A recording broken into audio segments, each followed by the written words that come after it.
However,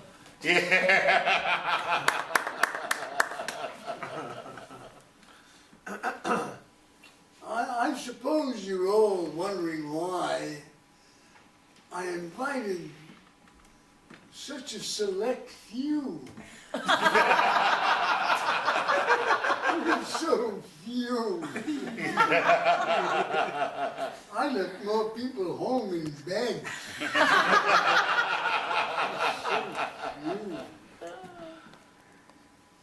You few people are very fortunate to be here to witness one in a series of 7 secret performances.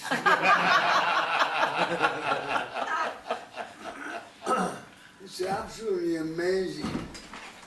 Charming literacy, the objectives based on consumption rather than the acceptance of a vital curiosity which makes it impossible to sustain the allegations made in favor of those who seem to supplement themselves with Medicare and Plan A, Plan B, 2 from column A, 2 from column B. If you got diabetes, you can't wee. I mean, no, it's given to the people here in a society based on the attitude that although the evidence does not support the allegations, what was the question? It never finds ourselves. But we all know that protocol takes precedence over procedure.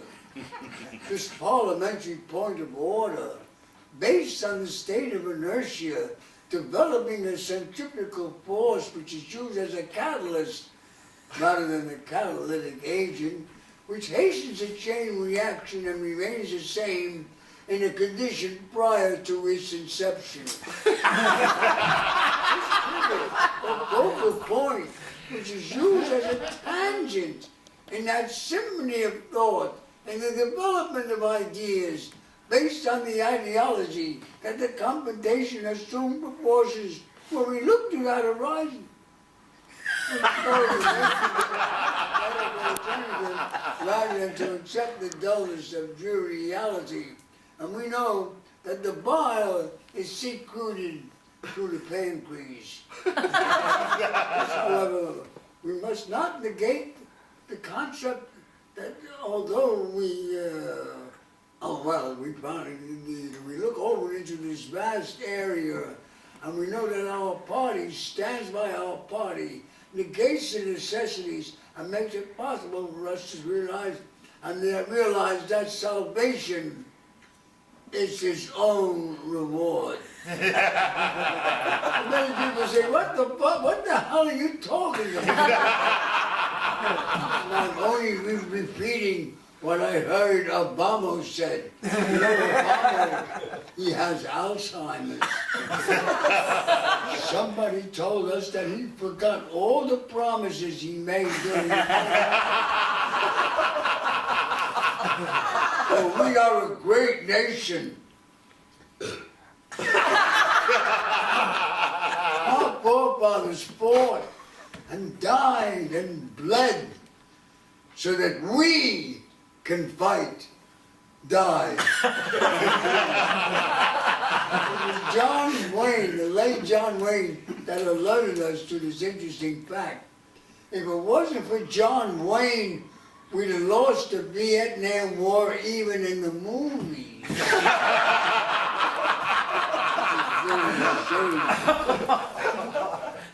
Yes. And here we have George Murphy, great senator, a former senator from California, who says that we've got to import the Mexican migratory workers to do the agricultural chores. Because as it says, they're very short and they ain't got far to go to the ground. Stupid idiot. He was a song and dance man. He was with Shirley Temple. Remember, Shirley Temple went down on the good ship Lollipop? Nobody was around to see that. She would miss a lick. When Shirley Temple Black was running for Congress in Alameda County, I wrote to the people in Alameda, I said, thank God you finally got a black to represent you. Nevertheless, let us understand that these are all possibilities. Now let's face it, it was the Hebrews. The Hebrews were slaves in Egypt for 600 years. 600 years building pyramids.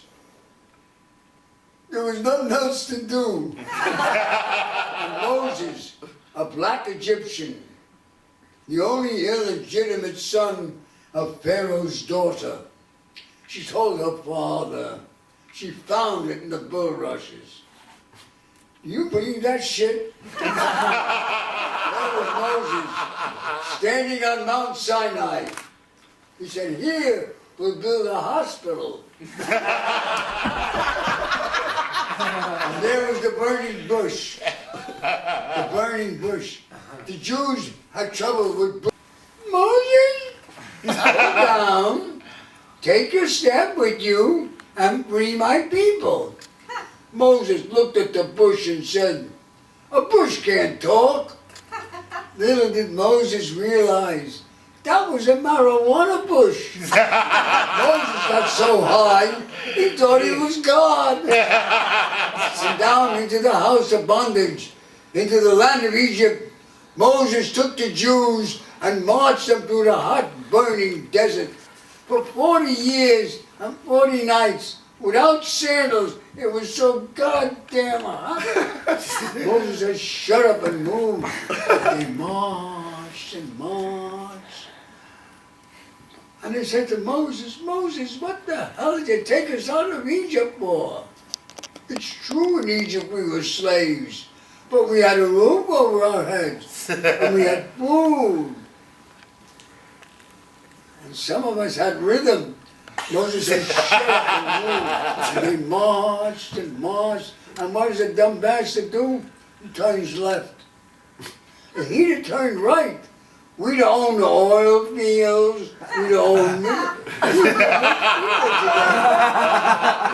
and they say that the Jews have all the money. It's true. Morgan, Mellon, Rockefeller, DuPont, Getty, Hughes, Henry Ford, Queen Elizabeth, all these Jews got money. You show me a Jew without money, I'll show you a Gentile. It's true the Jews did have money once, but the Christians borrowed it and never gave it back. Yes, that's true, they never gave it back. I always have an expression, I always say, it is better, don't earn more than you could spend. But spend more than you earn and die in debt. I say,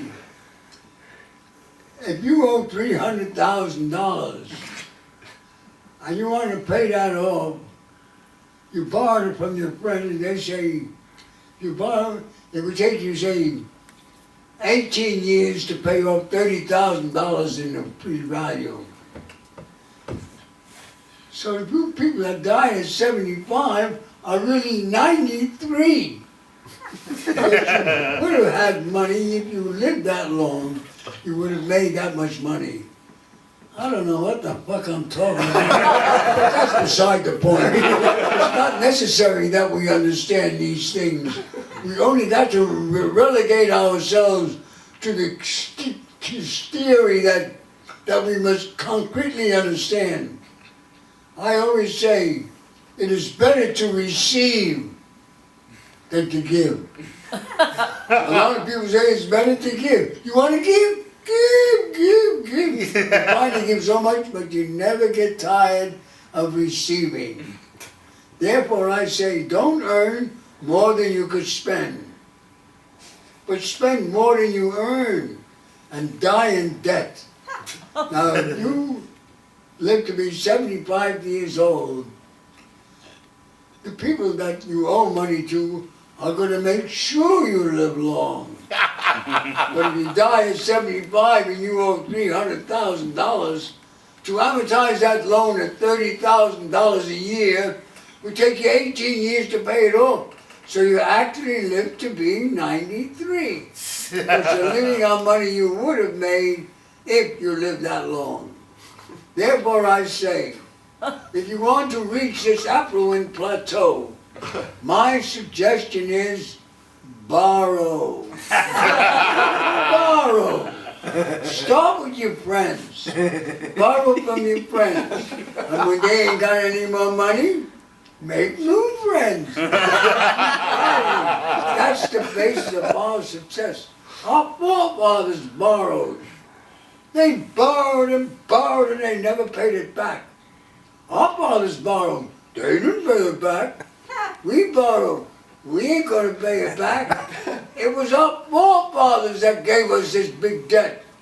If we had two fathers instead of forefathers, we'd have half the goddamn debt.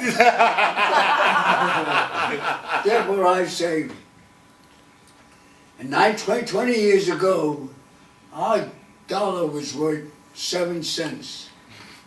Our government stood by that dollar. Today, 20 years later, the dollar is still worth 7 cents. 20 years ago, you could have bought a loaf of bread for 5 cents. Today, 20 years later, that loaf costs you $5. You people that were saving money were stupid. You should have saved bread.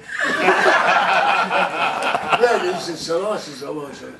But I'm sure a lot of you people, at the end of our session, we generally have a question period. I'm sure a lot of you people are frustrated and full of anxieties and desires. And due to the fact that the world is now tottering on the brink, overlooking the precipice, bordering the abyss, I'm sure there are a lot of problems that do hurt you. I'm here to clarify those issues. So please, when you ask a question, please, no names or where you're from. We don't care where you're from. The mere fact that you're here indicates that your neurosis is bothering you. Now, are there any questions?